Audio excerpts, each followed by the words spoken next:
അരി മേടിക്കണം, എനിക്ക് ആശുപത്രിയിൽ പോകണം, എൻ്റെ വീട്ടിലെ കാര്യങ്ങൾ നോക്കണം. അങ്ങനെ കഷ്ടപ്പെട്ട് ജീവിക്കുന്ന ഒരാളാണ്. നോട്ടീസ് അയച്ചോ? നിങ്ങൾക്ക് നോട്ടീസ് വന്നു. 7 ദിവസം ഞാൻ മാറണം. ഇങ്ങനെ ഇത് എന്നെ ഇവിടുന്ന് മാറ്റുവാണെങ്കിൽ ഞാൻ ആത്മഹത്യ ചെയ്യും. എവിടെ സമാധാനം പറയണം. നമസ്കാരം, ഞാനിപ്പോൾ നിൽക്കുന്നത് കൊട്ടാരക്കര വാളകം മേഴ്സി ഹോസ്പിറ്റലിന് സമീപത്താണ്. ഞങ്ങളുടെ അടുത്ത് ഈ എന്നോടൊപ്പം നിൽക്കുന്ന ഉഷ എന്ന് പറയുന്ന ചേച്ചി ഒരു പരാതി പറയുന്നുണ്ട്. ആ ചേച്ചിയുടെ ചെറിയ ഒരു കടയാണ്. ഇത് തുടങ്ങിയിട്ട് ഏകദേശം 5-6 ദിവസമേ ആയിട്ടുള്ളൂ. ക്യാൻസർ പേഷ്യൻ്റ് ആയിരുന്നു. അതോടൊപ്പം കിഡ്നിക്കൊക്കെ അസുഖമുള്ള ഒരു ചേച്ചിയാണ്. ഭയങ്കര സങ്കടത്തോടു കൂടി ഞങ്ങളോട് ചില കാര്യങ്ങൾ പറയാണ്. കഴിഞ്ഞ കുറച്ച് ദിവസങ്ങളായതേ ഉള്ളൂ ഈ ഒരു ചെറിയ കട ചേച്ചി തുടങ്ങിയിട്ട്. പക്ഷേ ഇത് പുറമ്പോക്ക് സ്ഥലമാണ്. ഇവിടുന്ന് പെട്ടെന്ന് തന്നെ ഒഴിഞ്ഞു മാറണമെന്ന് ആവശ്യപ്പെട്ടിരിക്കുകയാണ്. പരാതി പ്രകാരമാണ് ഇവർ ഒഴിഞ്ഞു പോകണമെന്ന് ആവശ്യപ്പെട്ടിരിക്കുന്നത്. ആരാണെന്ന് അറിയില്ല. ഏതായാലും ഒത്തിരി സങ്കടത്തോടെയാണ് ഈ ചേച്ചി നിൽക്കുന്നത്.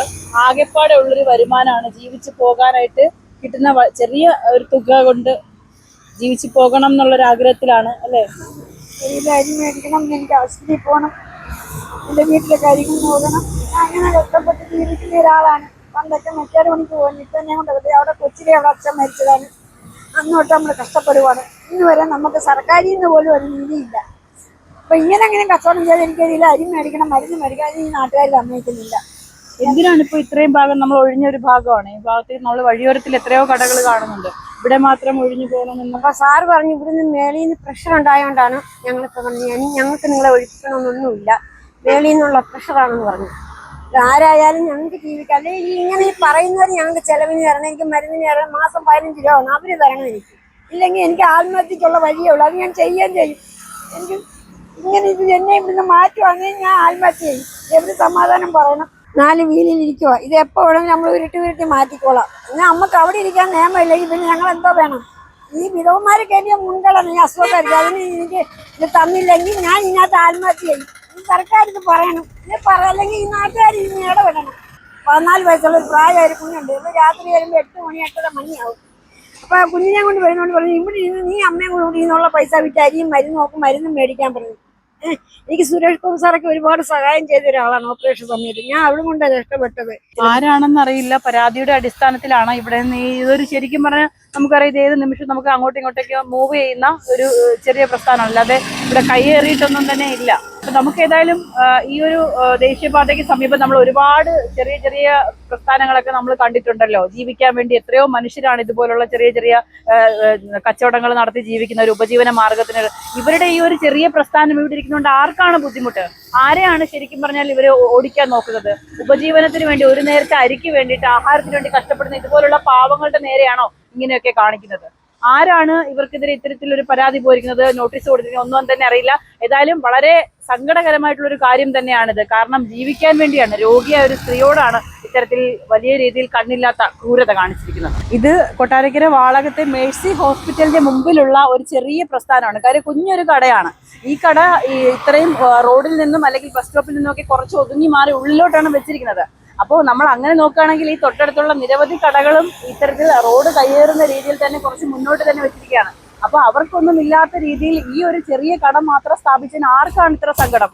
ആരാണ് ഇത്തരത്തിൽ വലിയ രീതിയിൽ പരാതിയുമായിട്ട് പോകുന്നത്? ഒരു മനുഷ്യന് ജീവിക്കാൻ സമ്മതിക്കുന്നില്ലെങ്കിൽ പിന്നെ എന്തിനാണ് നിങ്ങൾ ഇങ്ങനത്തിൽ ഏതെങ്കിലും ഒരു നിയമ പ്രസ്ഥാനത്തിന്റെ അല്ലെങ്കിൽ നിങ്ങളൊരു അധികാരത്തിന് മുമ്പിൽ നിൽക്കുന്നത്? ഈ നാട്ടിലെ ജനപ്രതിനിധികളോട് ഉൾപ്പെടെയുള്ളവരോടാണ് ഞങ്ങൾ ഈ ചോദ്യം ചോദിക്കുന്നത്. കാരണം ഇവർ മരുന്നിന് വേണ്ടിയിട്ട് അല്ലെങ്കിൽ ഒരു ആശുപത്രിയുടെ വാതിലിൽ ഇത്തരത്തിലൊരു ചെറിയ പ്രസ്ഥാനം തുടങ്ങിയാൽ അവർക്ക് എന്തെങ്കിലും ഒരു തുക അവരുടെ കയ്യിൽ കിട്ടിക്കൊട്ടെ. ഇപ്പോൾ നമ്മൾ ആ ചേച്ചിയുടെ കട എടുത്ത് മാറ്റുന്ന വിഷയത്തിൽ ഇവർ ശരിക്കും ആരാണ് ഇതിനകത്ത് ഇടപെടുന്നതെന്ന് അറിയത്തില്ല. പക്ഷെ എങ്കിൽ പോലും ദേ നോക്കൂ, ഈ കാണുന്ന എനിക്ക് പിന്നിൽ കാണുന്ന ഈ ഷീറ്റ് അടുക്കി വെക്കാൻ തുടങ്ങിയിട്ട് കാലം കുറേയായി. എനിക്ക് പിന്നിൽ കാണുന്ന ഈ ഒരു സ്വകാര്യ സ്ഥാപനത്തിൽ നിന്ന് വെച്ചിരിക്കുന്ന ഷീറ്റുകളാണ്. ഇതൊരു പുറമ്പോക്ക് സ്ഥലത്ത് സ്ഥാപിച്ചിരിക്കുകയാണ്. ഇത് അതിന് തിരിച്ചിരിക്കുന്ന കല്ലാണ്. അപ്പോൾ ഈ ഭാഗത്ത് ഇവർ ഇങ്ങനെ വർഷങ്ങളായിട്ട് ഈ ഷീറ്റ് ഇവിടെ അടുക്കി വെച്ചിരിക്കുന്നു. ഇതൊന്നും എടുത്തു മാറ്റാൻ നടപടിയില്ല. സമീപത്തൊരു ബേക്കറി ഉണ്ട്. ഈ കടയുടെ തൊട്ടപ്പുറത്തൊരു ബേക്കറി ഉണ്ട്. ആ ബേക്കറിയിൽ നിന്നുള്ള വേസ്റ്റുകളൊക്കെ തന്നെ കത്തിക്കുന്നത് തൊട്ടപ്പുറത്ത്. നമുക്ക് അവിടേക്ക് പോകാം.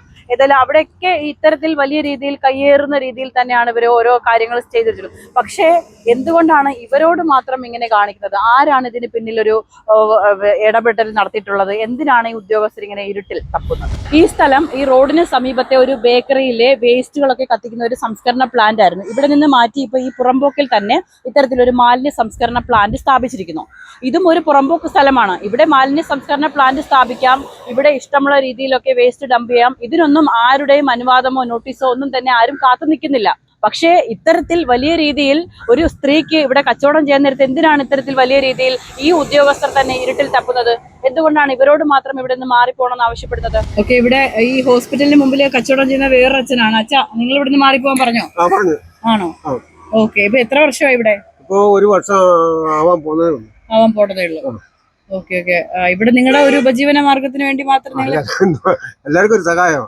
ഒരു ചായക്ക് കുടി വന്നാലും ആശുപത്രി ഹോസ്പിറ്റലിൽ നിന്ന് ഒരാൾ കുടി വന്നാലും ഒരു ചായ ആയാലും പിന്നെ ഒരു കാവുണ്ട്. ഇനി ഇതെല്ലാം കൂടി എവിടോട്ട് മാറ്റി കൊണ്ടുപോകണമെന്നാ പറയുന്നത്? ഇപ്പൊ ഞാൻ അങ്ങോട്ടേക്ക് അല്ല ഇപ്പൊ എന്ത് ചെയ്യാനും നോട്ടീസ് അയച്ചോ? നിങ്ങൾക്ക് ഞങ്ങൾക്ക് നോട്ടീസ് വന്നു.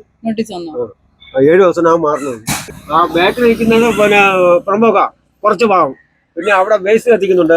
ഈ മനുഷ്യർക്ക് അങ്ങോട്ടും ഇങ്ങോട്ടും നടക്കാൻ വയ്യ. അതുപോലെ ഈ വേസ്റ്റ് വെള്ളം, ഈ കോഴിയുടെ വേസ്റ്റ് വെള്ളം എല്ലാം ആ ഒരു കുളമുണ്ട് അവിടെ. അതിനകത്ത് മനുഷ്യർക്ക് അങ്ങോട്ടും ഇങ്ങോട്ടും നടക്കാൻ വയ്യ. ഭയങ്കര വാടക. പുറമ്പോക്കിൽ അപ്പൊ അത് അവരുടെ സ്വന്തം അച്ഛനാണ്. ക്യാമറമാൻ അൻഷാദിനൊപ്പം